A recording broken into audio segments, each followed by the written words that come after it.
A girl? I should make sure I'm wearing pants.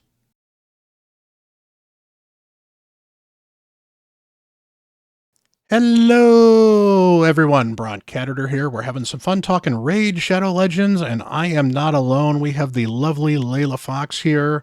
I think I have a list of titles that I wrote a long time ago. Foxtater, a Oh Foxtopia, boy, yeah. Countess of Cosplay, Collector of Camels. I'm not going to read them all. But she is a legend in the Raid community. She is an awesome person, and she's one of the inspirations for me streaming as well. So it's great to have her on here. How you doing, Leila? I'm good. Hi guys. Thanks for having me, Brian. I know we've been talking about this for quite a while, so I'm glad that we finally got to be able to do this together.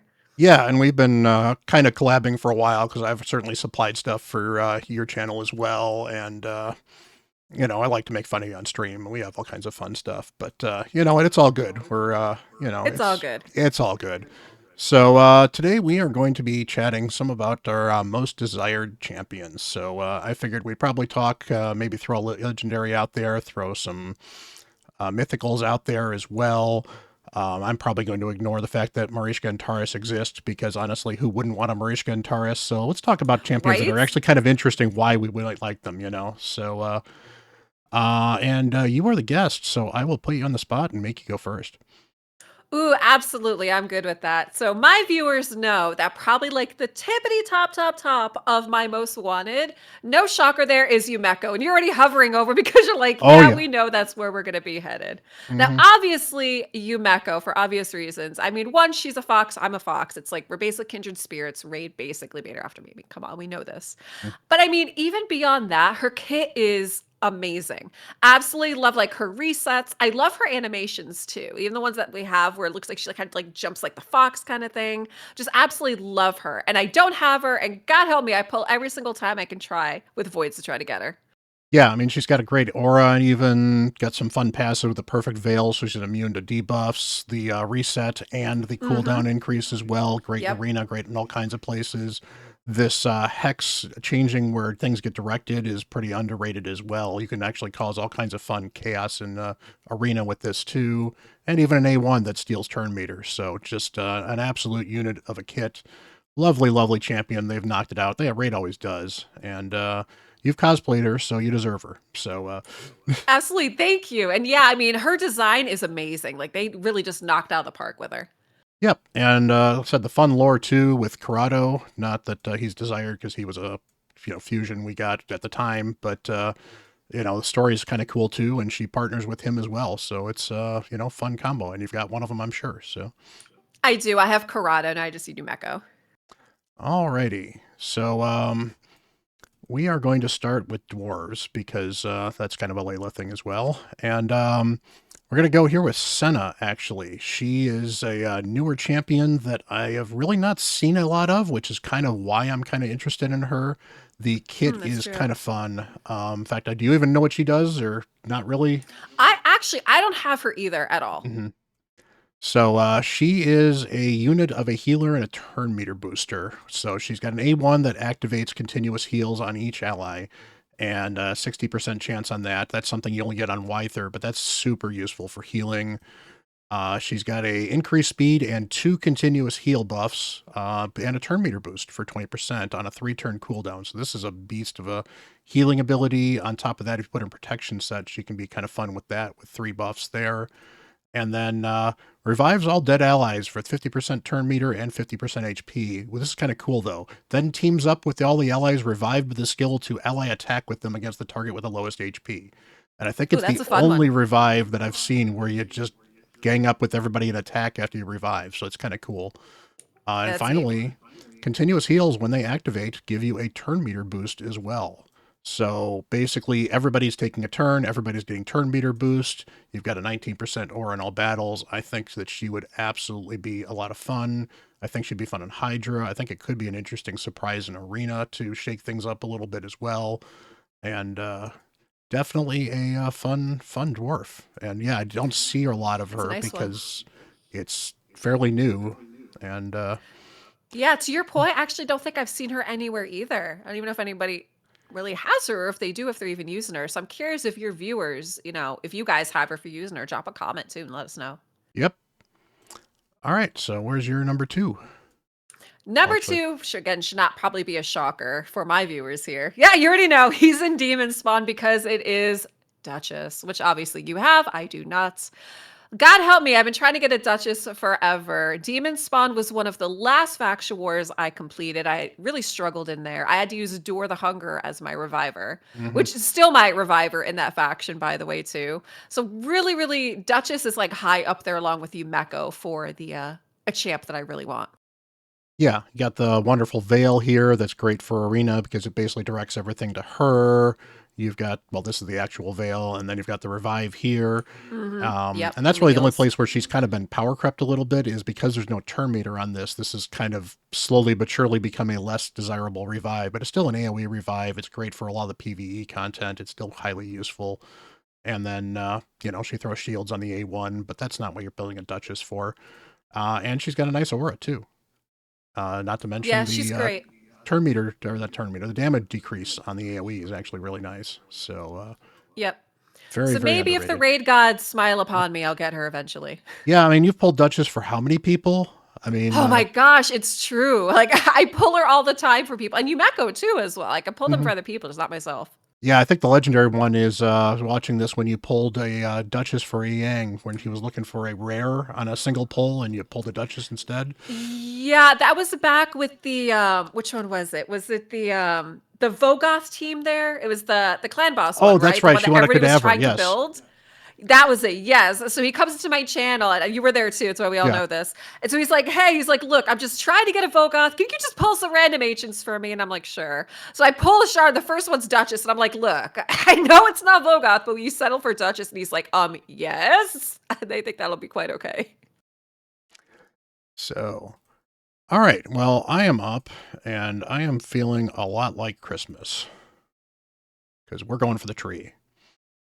Um, Oh, he's such a fun design Oh too. yeah, it's definitely got this Christmas tree thing here. Farrell the Barkhorn, he is actually really really cool, and he's very Duchess like as well too, because he's got veils on him.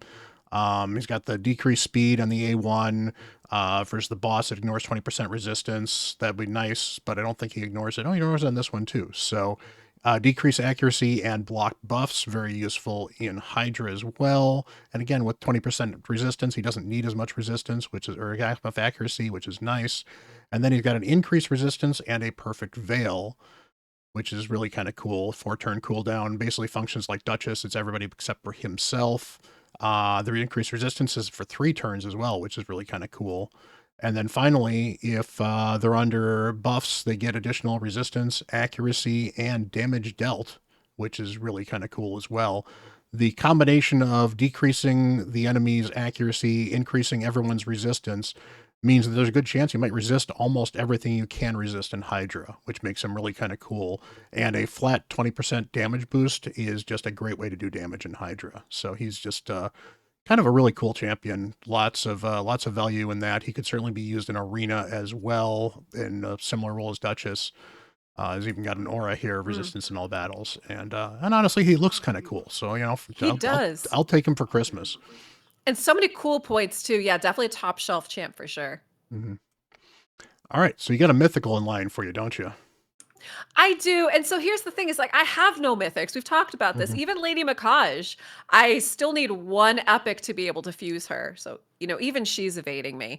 And it was funny because when I was going through thinking about mythics, like there's so many really, really good mythics there, right? That we could probably talk about. I know Hmm. everybody thinks, Mesmel, the wolf one, they're always like, oh, Layla's gonna love Mesmel, which is true. I mean, Lady Macaj, she's amazing. Would love a Lady Macaj as well. Toshiro, he's really neat, Oh one of the yeah. newer ones. Like there's just so many fun ones. So with this, I actually decided to go for Skinwalkers, and we're gonna go with Ooh. Gallus. I think he looks so cool. Like when he has a Super Saiyan form, he looks like this chicken Godzilla kind of thing. I think he looks so stinking cool. There we go. Yep. Look at that. He's got the I mean, tails, he got the looks amazing. He lightning, really does. got the wings. Hmm. Yeah, he is. Yeah, he's considered one of the worst ones, which is kind of Oh, sad. that But I know. It's but quite at the same okay. time, it's sometimes you want. You don't necessarily want the best of the best. Sometimes you want a champion because they're cool, and he's definitely kind of cool. He's got the max HP A1. I believe he does a bunch of counterattacking with this here as well. He's got a provoke, which is kind of nice. Could be useful in Hydra. Increased events and revive on death on all people. Restores max HP. That's very useful in Hydra as well. Passive here reflects 50% of the damage this champion receives back to the attacker as well. That never's too bad. Obviously, this would suck if you're actually like running against him, but when you're actually attacking, when you're using him for arena, it's certainly not going to do a lot of damage, but it's extra damage. So it's extra damage, never hurts. In the Godzilla form, as we call out here, you've got, again, the extra hit on enemies for decreased defense. So this can do a bunch of extra damage. We've got the decreased defense on everyone. And then damage is increased on people that are already under decreased defense. Steals turn meter from everybody, so he takes extra turns. Attacks all enemies, damage increase for each buff on the target, and decrease the duration of all enemy buffs by 2 turns. So he basically is a buff stripper with damage increase as well. Very, very nice. And then he's got this long passive right here. So cannot place stun. So basically, if he got decreased defense out, there's things that they can't do, and they reset things that he does, which is kind of cool. Yeah, I mean, he's definitely got some cool abilities for sure. Mm-hmm. And the thing is, like, you also never know when they're gonna buff a champ, right? Like Oh, Draco's yeah. such a good example of that, or like Miss Allen there, right? Mm-hmm. So that's the thing is too. It's like it's always good just to get ones that you think are gonna be good, and even if they feel like they're kind of like on the bottom there, I mean, there's a good chance like in the future they might get buffed as well too. Mesomel is pretty cool too. Yeah, and she got buffed recently. I've got her on my Yep, alt. In fact, I was teasing Drock when I was talking with him. He put a video out on the most needed buffs, legendary or mythicals, and I pulled the first 2 on his list, which was great. So that's I blame great. him for that.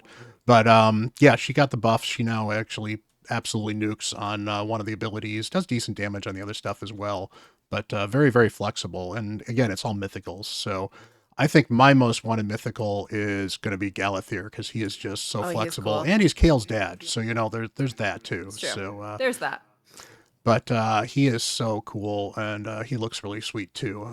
Second form is just kind of very demon-esque for a high elf, and it's kind of got that high elf, dark elf, edge to him, which I think is kind of cool.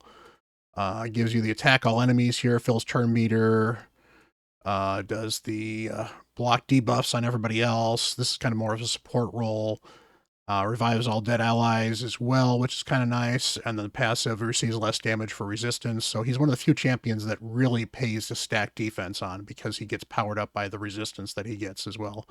So you go through and let's transfer him over here. Now here he gets accuracy equal to his resistance, so he doesn't need accuracy as much either on this form.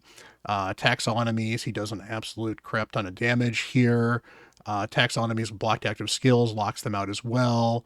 Does the decreased resistance, stuns everybody, increase accuracy on himself as well. Very, very cool champion. Very flexible in arena. He's an arena god at the moment, and definitely one of the more meta champions. But he'd be kind of cool. He'd actually be pretty game changing for me in some of the live arena stuff because I'm kind of struggling in this live arena gold 2 versus gold 3 kind of level where gold 3 is way too rough because I don't have the mythicals. So Yeah. you're still in live arena bronze, I think, right? You do an awful lot of live arena, right? Oh, I don't do very much live arena at all, honestly. That's why Bront brings that up. He knows. Oh yeah. So any other honorable mentions before we get out of here? I also love the Night Revenant mythic as well too. Crixia, right? Crixia? Yeah. Yeah, Crixia was the Oh, other one she's I so thought about cool. mentioning. She's cool. She's like on my list too. She's also cool because she's literally one mythical and then the exact opposite mythical on the other end. So she locks people out and resets their cooldowns on one side, and then she unlocks your team, cleanses them, and resets your cooldowns on the other form. And it's a lot of fun. She's a lot of fun. I think Yeah, I for really me, like my her too. honorable mention, not somebody that would really change my account much, but just kind of one I'd love is another dwarf in Herndig. Herndig, I think, has definitely been power crept a bit, but he still hits like a truck. He's got this wonderful skill that resets one of his other AoEs. He's got decreased defense. He throws weaken. He does a full turn meter deplete. He gives an additional turn meter when he takes damage. He just keeps on going and going and going, and he's great for like Dark Fae is actually a really good spot for him. He can do some campaign farming. He can be a minnow farmer solo by himself pretty fast. Just a fun utility champion. Again, I don't know if I'd use him in a lot of places, although he would definitely make it into my Dark Fae team. But he's kind of a cool champ and just looks really sweet. And he actually showed up. right when I started. I think it was either him or Versolf, I think, were the fusions that were starting right when I started. I think Versolf was the first one I had the ability to possibly do, and Herndig was like ending right when I showed up for him, so I couldn't actually get Herndig as well. But cool champion. Oh, yeah, so you don't have him. Nope. That's right, you have so many, that's a really good point. Yeah, when I started, I think Kreela was it Kreela? She was, I think she was Fragment Fusion. So I think maybe Yep. she started or was Contra, was one of them, because 'cause I've been playing for over 4 years now. So I Yeah. think it was probably one of those, and I just remember, like, I started, I was like, "Oh, there's no way I have even the resources to even try." Yeah, she's one of the OG fusions, so one of the really early ones, and fun champion too. I mean, she's definitely been power crept a bit too, but she's got a good AOE nuke and got the ally attack, and ally attack really does play very well in this game now. So Yeah, for sure. alrighty, so definitely has been fun chatting with you. We have to record a video for your channel as well. We're going to talk about some of the game changers on our accounts, so We sure are. that'll be kind of fun. So go check us out over there. We'll drop some links down below. I'll drop links to her channels. She streams most days, and I definitely stream as well. So go check either of us out on Twitch. I'll leave the links below. So appreciate you. Any last words to my folks or? Hey, well, thanks for having me. And guys, make sure you drop some comments down below on some of your most wanteds as well. And if you got them, where you're using them, would love to know. And thanks for having me. And it was great chatting with you. Yeah, it's been a lot of fun. So we're off and appreciate everyone. Smash that subscribe button, hit that like button, go check out Layla's channel as well. And until the next video, I'm Bront CatHerder. She's Layla Fox. Bye.